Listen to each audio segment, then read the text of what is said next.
o Teams? Normal?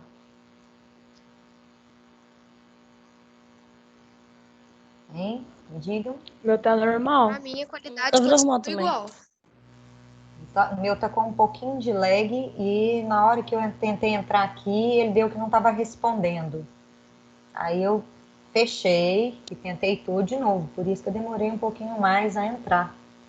Com tudo pronto, mas a gente não consegue acessar na hora que a gente quer. Vocês já estão conseguindo visualizar a minha tela? Sim. Beleza, Sim, estamos sim. ótimo. Então nós vamos Sim, iniciar a estamos partir sim. dela. Acho que a maioria já está na sala, porque eu tive problema para entrar. Bom, eu escolhi duas frases aí falando de amor, né? Já que a nossa intertextualidade musical é a Monte Castelo, a música Monte Castelo, que também tem como temática central a questão relativa ao amor. Bom, eu postei lá para vocês, junto com o link da aula, as questões que para vocês tentarem fazer. Eu sei que tem alguns que com certeza já acessaram, já começaram a fazer, outros que provavelmente nem viram que foi postado. Então, estou avisando desde o início que as questões já estão lá. Nós vamos começar a falar nelas aqui, com calma, sem pressa, sem afobar. E é claro que eu tenho uma resposta aqui, mas eu não quero que a resposta de vocês seja idêntica à minha. Eu quero que vocês construam a resposta de vocês a partir daquilo que vocês estão discutindo comigo, que é o que eu acho que é mais importante quando a gente está falando de interpretação e de intertextualidade também.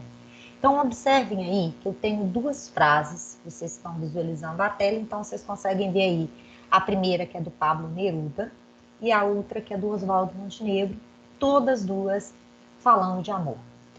Pablo Neruda é um poeta de língua espanhola que sempre que ele vai abordar a temática do amor, ele vai fazer isso de uma maneira muito caliente, como dizem, né, no espanhol, de uma forma calorosa. Então ele fala com uma expressão muito do desejo, ele carrega de desejo as suas palavras para transbordar nos versos.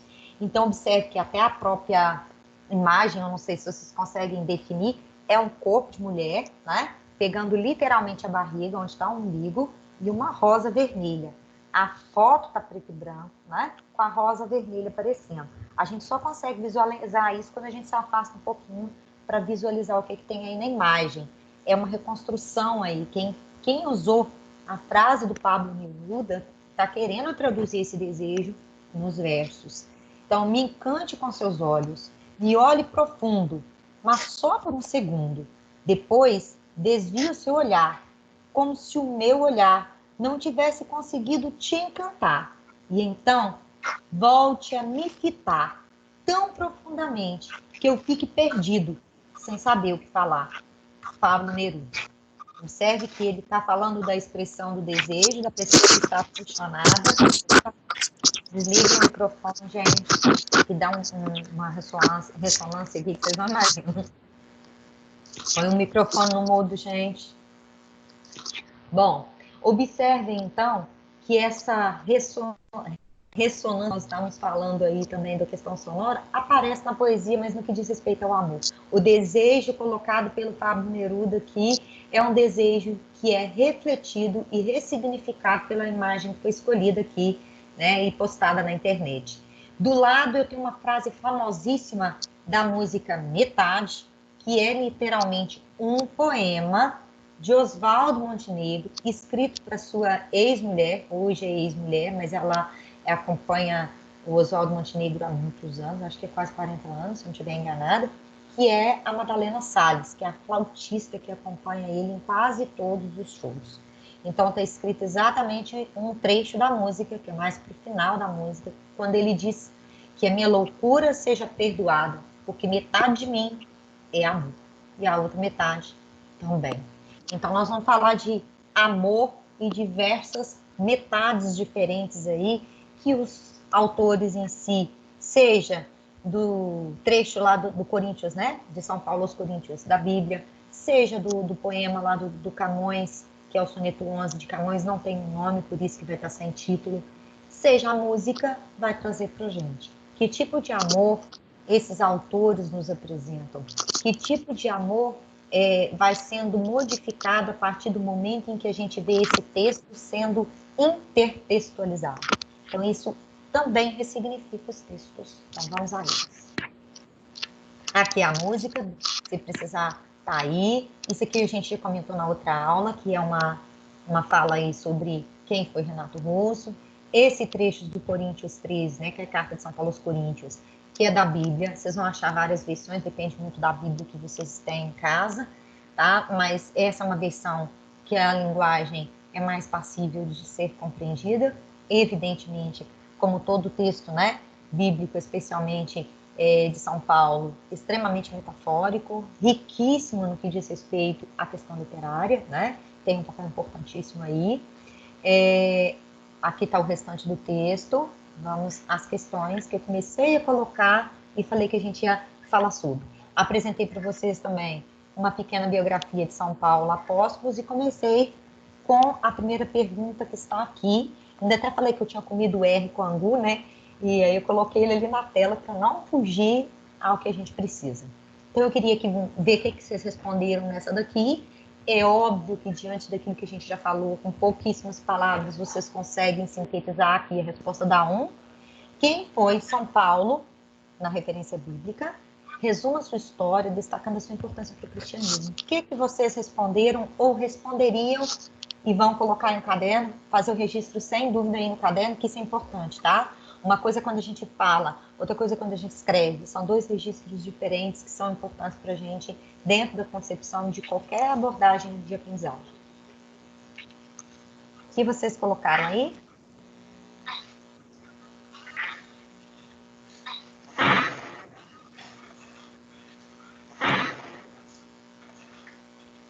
Hein, gente?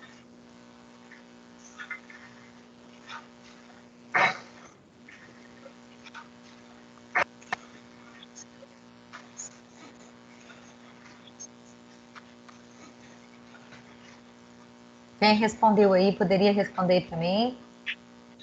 Ninguém tentou responder? Olha, eu tentei, mas não sei se está certo. Eu tentei, mas não sei se está certo. Eu coloquei. São Paulo foi um dos mais influentes. São Paulo foi um dos mais influentes, cujas obras compõem parte do significativo das obras do Novo Testamento. Muito bem, Do isso mesmo. Novo Testamento. Tem formas diferentes para responder, claro. Que doideira, ô Neide, tá dando eco. Diga. Aí tá. Que doideira, ô Neide, tá dando. Tem alguém que deixou o microfone ligado e não percebeu? Eu acho que é o Peter Cefalo. Será que eu tenho jeito de mutá-lo aqui? Eu acredito que tem. Ele não deve estar percebendo que ele está com o microfone ligado. Deixa eu ver se eu consigo. Agora já desligou. Já? Pois é, Não, agora isso já às vezes desligou. acontece. Eu tive uma ocorrência com a menina do M1 também, aí todo mundo escutando a mãe dela, chamando a atenção dela, e ela não percebia que o microfone estava Era ligado. meu, velho. Que estranho, sei. eu tô de fone, velho. Eu também estou de fone, mas eu estava ouvindo não, um ele tava chiado com o constante. microfone ligado, mas não era o dele. É o seu mesmo. Pois é, seu tinha mesmo. alguém com Mas não ele dele. ligado. O da menina de manhã foi muito engraçado, porque todo mundo escutando a mãe dela xingar. Oi, diga. Você falou assim, deixa eu ver se eu consigo mutá-lo. Mutar também. Falou assim, deixa eu ver se eu consigo mutá-lo. É sim, Mutar é uma também portuguesa mesmo. portuguesa Mesmo mesmo. porque a gente Ó, brinca, ele né, e ligou de joga novo. com elas. Pois é. Ó, Não, alguém quando ligou de liga para novo. poder Tá falar, dando tudo bem. muito eco, velho. Tá Quando dando liga muito sem eco. querer, é que a pessoa não percebe. Então ela tá fazendo barulhos ali, todo mundo tá escutando e ecoando para todo mundo. Bom, eu queria jogar aqui para vocês, a resposta que foi dada também tá certa. Não tem que ser igual à minha, tá, gente? A única coisa nessa questão aqui que eu preciso que vocês façam referência é relacionar o São Paulo Apóstolo, né, à questão do cristianismo, certo? Então, aqui eu coloquei uma resposta sobre ele, dizendo o seguinte, que São Paulo foi um soldado romano, que perseguia os cristãos, mas que se converteu ao cristianismo depois de uma visão de Jesus e da morte de Estevão. Então, são esses dois acontecimentos aí que levam à conversão, né, de São Paulo apóstolo. Ah, preciso de mencionar isso aqui? Não. Se você colocar, como foi colocado aí por outro colega de vocês, que ele foi um grande escritor do cristianismo, foi um grande defensor, né, do cristianismo. Não precisamos mencionar exatamente qual foi o fato que fez com que ele se transformasse de soldado romano em defensor do cristianismo. Tá? Então, devido a essa visão de Jesus, ele se converteu e se tornou um dos mais importantes apóstolos de Jesus, destacando a importância do amor, da fraternidade e da benevolência humana. Bom, na segunda pergunta, é o seguinte: destaque todas as palavras de que você ainda não conhece o significado, pesquise-as no dicionário e construa um pequeno vocabulário no seu caderno. Eu preciso que vocês sempre busquem fazer isso. Toda vez que aparecer uma palavra, não conheço não, vai lá, olha o significado e coloca um pouco no cantinho do caderno. Quanto mais vocês fizerem isso, maior vai ser aí o leque de vocabulário que vocês têm, vocês vão melhorar na escrita. Então, tudo isso é uma coisa puxando a outra, tá certo? Então, essa questão de ampliação do vocabulário, usando música, usando poesia, usando tudo que for possível, enriquece bastante. Tudo aquilo que eu conheço melhor, eu vou usar cada vez melhor também, certo? Fizemos essa questão juntos na outra aula, destacando, deixa eu jogar aqui na tela para a gente relembrar algumas das palavras que foram citadas, que eu acho válidas, né? Destacamos a palavra símbolo, que é o mesmo que sino. Depois destacamos, deixa eu lembrar aqui qual foi a outra, benigno, né? Que é aquilo que tem a ver com o bem, o bom, que é bom, né? De alguma forma. Ensoberbece, ou seja, que é aquele que tem soberba demais. Então, o amor não tem soberba, ele não se acha melhor que os outros, né? Se vangloriar, que também tem o mesmo papel. Regozija, né? Que sente gozo ou se valoriza de alguma forma. Ele não se regozija com a justiça, ele não sente prazer, não sente valor na justiça, mas ele sente valor ou dá valor à verdade. E por aí vai. Nós temos, deixa eu ver se tem mais alguma outra. Aniquilar, que era o exterminar e acabar. Eu acho que basicamente eram essas. Então era isso que eu estava pedindo para vocês fazerem na 2. Não deixem de registrar essas palavras que nós comentamos na aula passada, também no caderno de vocês, beleza? Não relacionei elas aqui, mas a gente, em poucas palavras, né, com uma palavra apenas ou no máximo duas, a gente consegue trazer esse significado e ampliar, assim, o nosso vocabulário comum. Bom, em seguida, eu coloquei lá para vocês, né, abri a tela, terminei com isso também na outra aula, e postei lá no acadêmico também. O texto bíblico foi escrito em prosa, justifique. Bom, quem fez vai conseguir me ajudar melhor aí, mas quem não fez e consegue interpretá-la vai conseguir me ajudar também. O que é texto em prosa, o que é texto em verso, e como que eu posso justificar esse trecho que está aí da carta de São Paulo aos Coríntios, chamado Amor, como um texto em prosa. Quem poderia me responder aí a questão 3?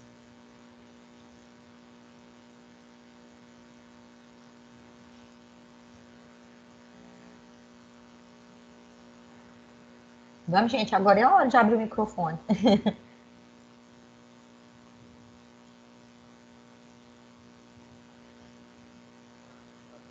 Por que esse texto que nós lemos lá da carta de São Paulo aos Coríntios é chamado, né, de texto em prosa? O que configura um texto em prosa?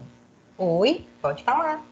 Essa do texto, por favor, que eu não consegui fazer essa, mas eu posso tentar interpretar de novo. Ele, na verdade, ele é mais da visualização do que da interpretação. Que é esse texto aqui. Ele é dividido em 2 telas. Lembra dele, que nós lemos na outra aula, na aula de quarta? O que configura esse texto como um texto em prosa?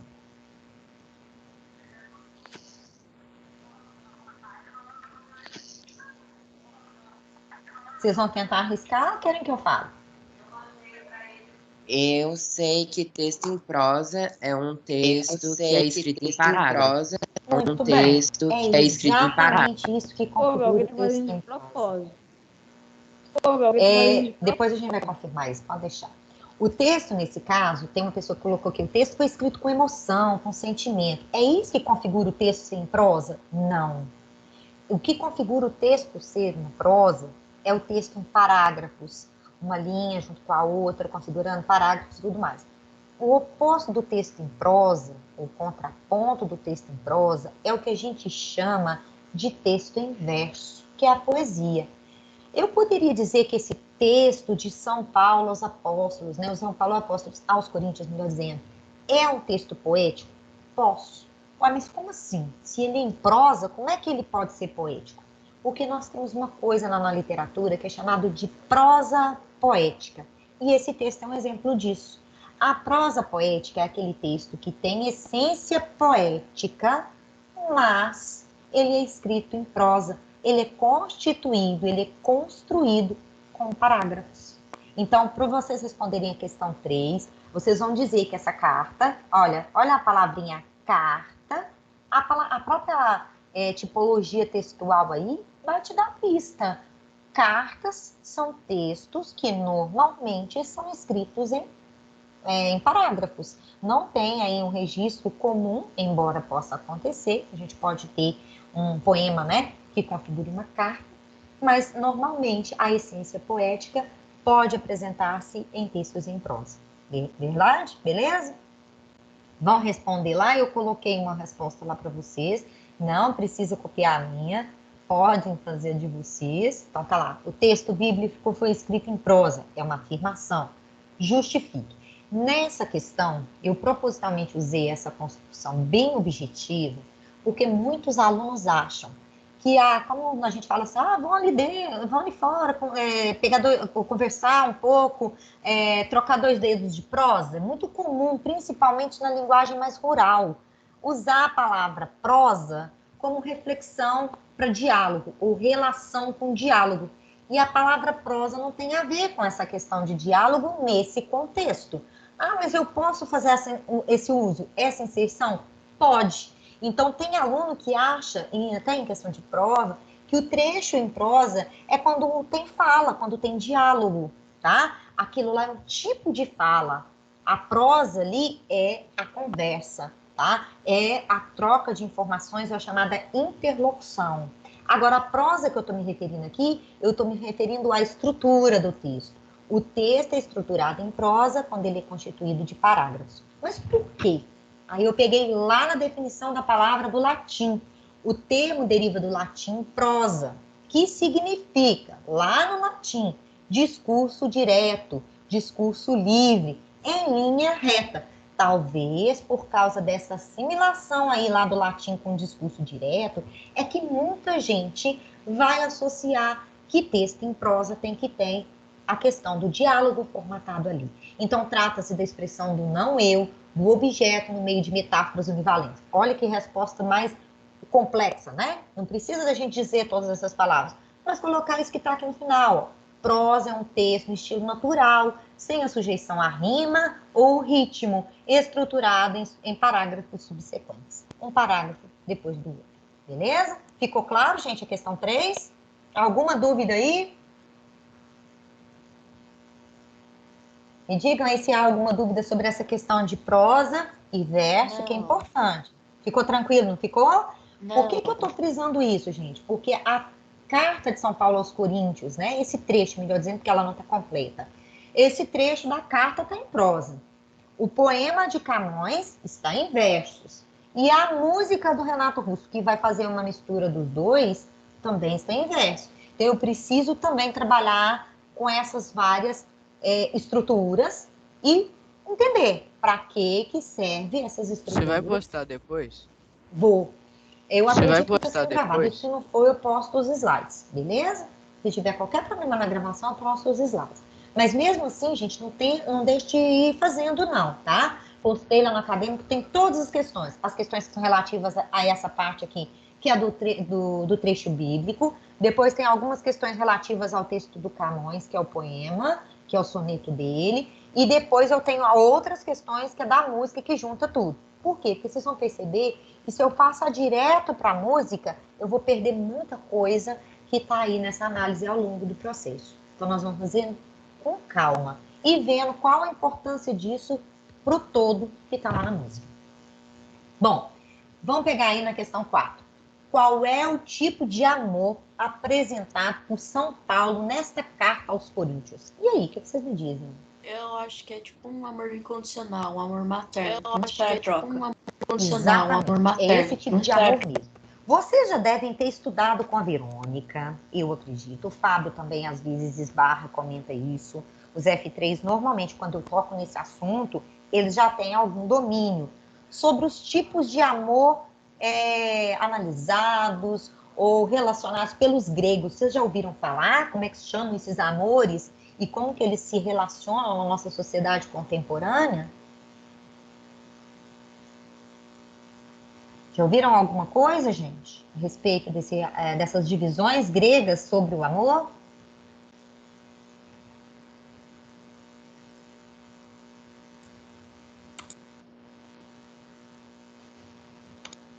Para os gregos, gente, há vários tipos de amor, mas 3 servem como pilares, que é o amor ágape, o amor eros e o amor philos. O amor philos seria o amor fraternal, o amor entre amigos, o amor de irmãos, o amor de parentes, familiares. Já o amor eros, o próprio nome já dá ideia, pense que a palavra erótico vem da palavra eros, do nome grego eros. Então é tudo aquilo que diz respeito ao amor carnal, ao amor físico, o amor homem-mulher, o amor casal, quando há essa necessidade de contato físico. Então esse é o amor eros, o amor erótico. E o amor ágape é o amor universal, o amor, como vocês mesmos colocaram, o amor incondicional, o amor de uma mãe para o filho, por exemplo, que é exatamente o que São Paulo nos apresenta nessa carta aos Coríntios, que é um amor de Deus para a humanidade. É o amor apresentado por São Paulo, é o amor universal, incondicional, particularmente de Deus para com a humanidade, ou, como vocês colocaram muito bem aí, um amor de mãe e filho, tá? É o amor chamado pelos gregos de amor ágape, como era conhecido pelos gregos, beleza? Então, ágape é esse amor incondicional, universal, que não espera a troca, que não espera ser correspondido, diferente do amor carnal, né? Quando eu amo uma pessoa, eu quero que essa pessoa também me ame com a mesma intensidade, né? Com a mesma verdade, com a mesma vontade. Vamos assim. Aí pedi para vocês destacarem nesse texto, que é do o amor, né, da carta de São Paulo aos Coríntios, 2 metáforas e 2 comparações. Eu queria saber se alguém achou e se conseguiu fazer, porque eu fiz uma aqui, mas não tem que ser a mesma que eu destaquei. Vocês podem e devem, de preferência, destacar outras, inclusive, que é uma maneira da gente exercitar, achar o que é uma metáfora, achar o que é uma comparação. Primeiro eu vou lembrar o que é as 2 palavras e eu quero ouvir vocês. O que é metáfora? Metáfora é aquela figura de linguagem que apresenta para a gente uma comparação subentendida. Então, para eu entender a metáfora, eu tenho que entender primeiro a comparação. O que é comparação? Quando eu comparo. Se eu comparo o Marcos com Pedro, eu estou fazendo ali uma analogia. Semelhança, ou diferença, ou é melhor, ou é pior, mas alguma coisa está sendo comparada, beleza? Quando eu utilizo elementos que vêm ali, escritos por extenso, da maneira comparativa, eu tenho, então, a comparação. Quando eu subverto, quando eu retiro esse elemento comparativo, eu tenho a metáfora. Então, se eu digo assim, ela é como a flor, é bela e perfumada, eu estou comparando a menina com a flor. Mas eu usei ela é como.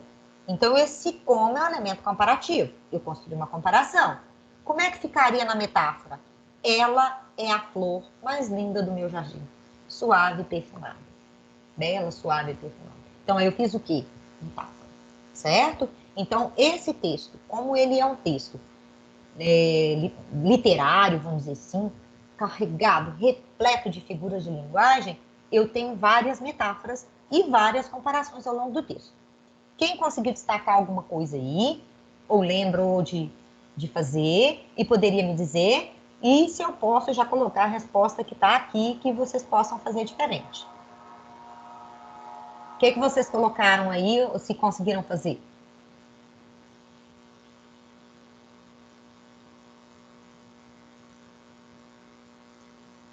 E aí, me digam? Acharam alguma metáfora e alguma comparação? Deixa eu jogar aqui no texto. Na primeira página tem várias, mas na segunda também tem, tá? Então, nesse trecho aqui, vocês conseguem achar alguma coisa de metáfora de comparação? Tem alguma coisa sendo comparada? Tem alguma coisa sendo comparada, mas escondida, né? Subentendidamente? Conseguem visualizar alguma? Vão arriscar não, gente? Arrisquem. Eu acho que tem uma comparação que ali na primeira frase, ainda que eu falasse a língua dos homens e dos anjos e não tivesse a língua do amor, e não tivesse amor, seria como o metal que soa como símbolo. Isso mesmo, com o símbolo que retine. Então, isso que ele está observando aqui, gente, ó, já tem as duas comparações. Ele compara o amor com o metal e ele compara o amor com o símbolo, que é o sino. Então, aqui, de cara, eu já tenho as duas comparações. Claro que tem outras que eu poderia citar ao longo do texto. E aí, aqui embaixo, eu destaquei como metáfora. Pode falar que eu vou jogar a resposta lá na tela. Diga. Eu acho que quando ele fala também que o amor é sofredor, mas é benigno. Aí é metáfora ou comparação? Oi? Aí ele é metáfora ou comparação? Oi? Quando ele fala que o amor é sofredor, é benigno. Tem um elemento comparativo? Não, então é metáfora. Tá vendo? É exatamente o trecho que eu destaquei. Então, a metáfora vai estar lá assim, ó, o amor é sofredor. Tem outros, tá, gente? Não precisa ser exatamente o meu, não.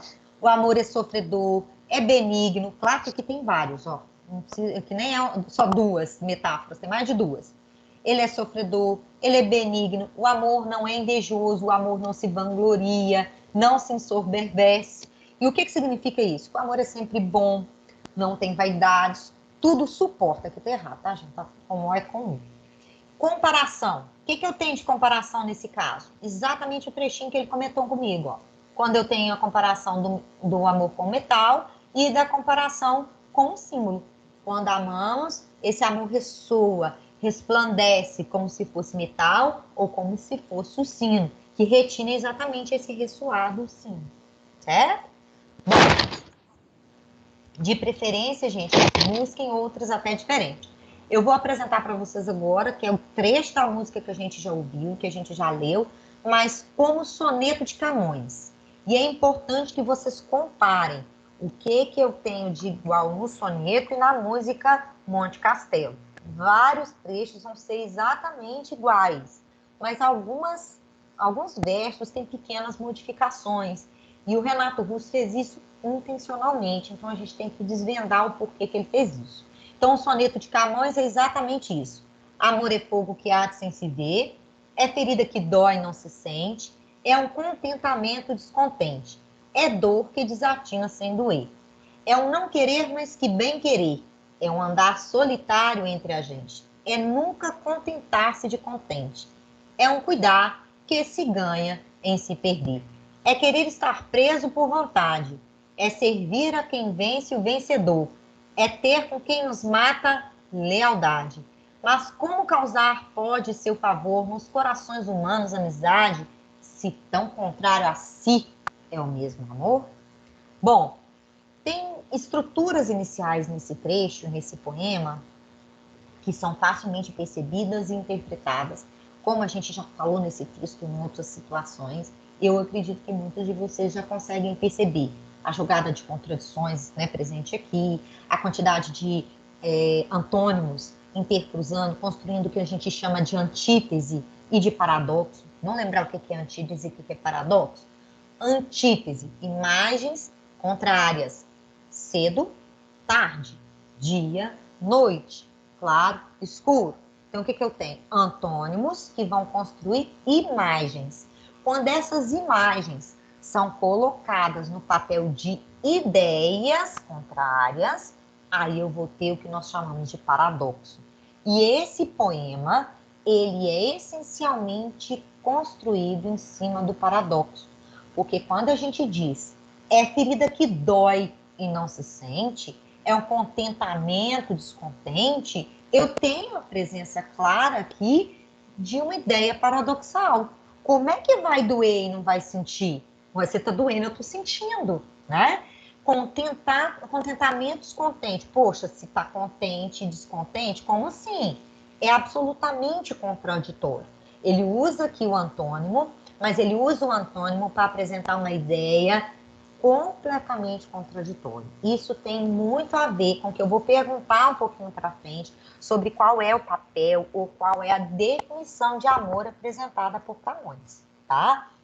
E há um porém nesse poema, nesse soneto, que está aqui na última estrofe. Alguém consegue interpretar essa última estrofe para mim?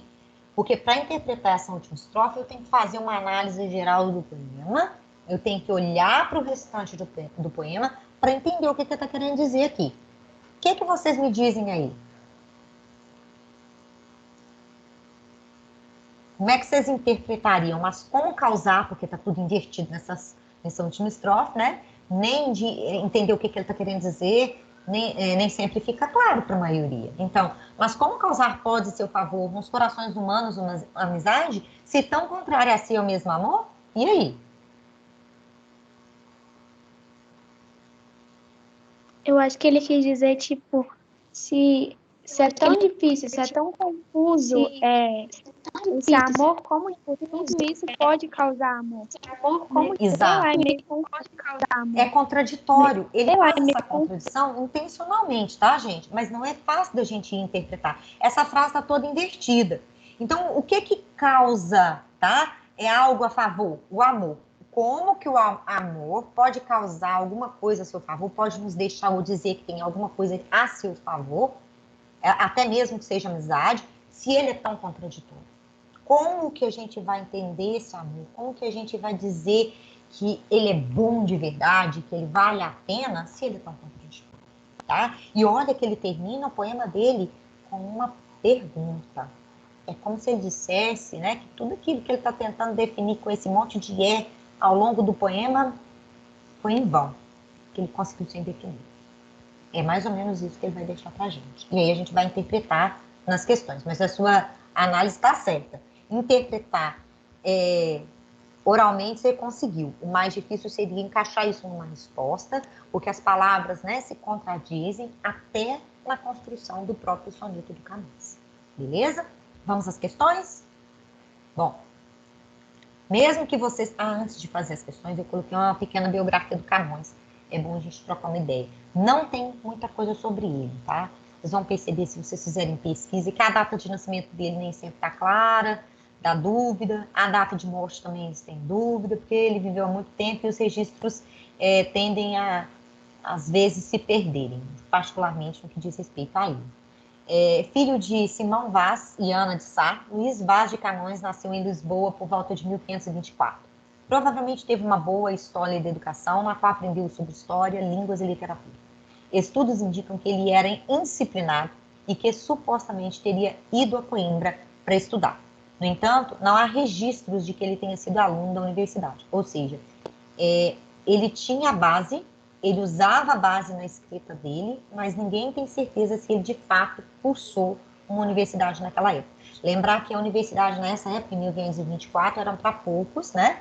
Lisboa e outras cidades portuguesas tinham grandes universidades já muito bem estruturadas e eram o berço de uma série de construções linguísticas, históricas e literárias. Bom, ainda jovem, interessou-se pela literatura, iniciando sua carreira literária como um poeta lírico na corte de Dom João III. Muitos historiadores dizem que nesse período Camões teve uma vida muito boêmia. Dizem que há registros que ele escrevia versos e poesias, como esse soneto que vocês estão interpretando junto comigo, para várias das suas amantes. Dizem até que ele passou por uma história ligada a um naufrágio, um navio em que ele estava, começou a afundar, e foi uma situação extremamente delicada, e ele quase morreu afogado. Por que ele quase morreu afogado? Porque ele estava com a sua obra-prima, a obra que fez o Camões ficar conhecido como um grande escritor de língua portuguesa, foi a obra Os Lusíadas. Nesse trechinho aqui eu não falo dela, mas eu comento na resposta da questão em si. A obra Os Lusíadas, que significa Os Portugueses, quando a gente traduz a palavra ao pé da letra, vai falar exatamente das grandes navegações portuguesas. E é uma obra toda escrita em versos, riquíssima em rima, em métrica, tudo muito bem feita e organizada, né? Muito pensada para isso. Deu muito trabalho. Então, como era uma obra que ele tinha tido muito trabalho, os originais estavam com ele nesse navio. Então, ele quase morreu afogado para salvar os originais de Os Lusíadas. E dizem que, ao salvar sua obra-prima, ele deixou morrer afogada o grande amor da sua vida. Então, eu acho que a literatura era mais importante para ele do que a mulher que ele dizia amar. Ele deixou ela morrer afogada. Bom, nesse caso aqui, na altura, também passou por uma desilusão amorosa, no momento em que decidiu tornar-se soldado. Então, teve esse contraponto também, talvez até essa questão ligada ao naufrágio. Assim, ingressou-se no exército da coroa portuguesa em 1547. No mesmo ano, embarcou como soldado para a África. Foi ali que Camões perdeu o olho direito. Então, ele era cego de um olho, né? E tem alguns outros problemas ligados à questão da perna, que gangrenou e que depois foi conduzido e o levou à morte. Bom, Camões faleceu no dia 10 de junho de 1580 em Lisboa, provavelmente vítima de peste. Dizem que uma coisa foi puxando a outra, né? No final da sua vida passou por grandes problemas financeiros, morrendo pobre e infeliz, uma vez que não teve o reconhecimento que merecia ou que ele desejava, principalmente no que diz respeito à escrita. Bom, conhecendo um pouquinho da história dele, vamos... Ih, deixei a resposta ali sem querer, né? Vamos responder ali que quem foi Camões. Camões foi, né, um poeta português que nos apresentou versos, grande parte da história de Portugal, que é os Lusíadas. Os Lusíadas é escrito todo em versos decassílabos, então imagina, né, vocês que já fizeram expansão métrica aí com a Roberta, e nós vamos fazer expansão um pouquinho mais para frente com o primeiro verso do soneto dele, sabem que não é tão simples assim fazer expansão métrica. Sai um pouquinho daquela convenção da divisão silábica que você já conhece.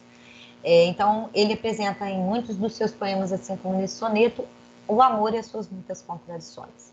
Explico por que esse poema é classificado como um soneto. Essa explicação aqui eu preciso que vocês tenham domínio dela.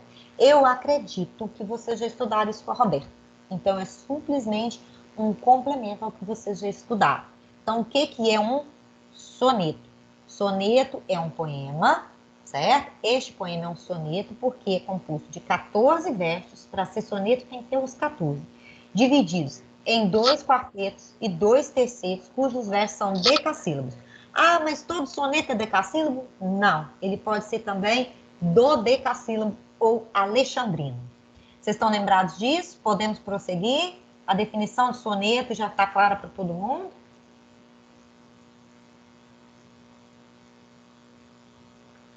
Hein, galera?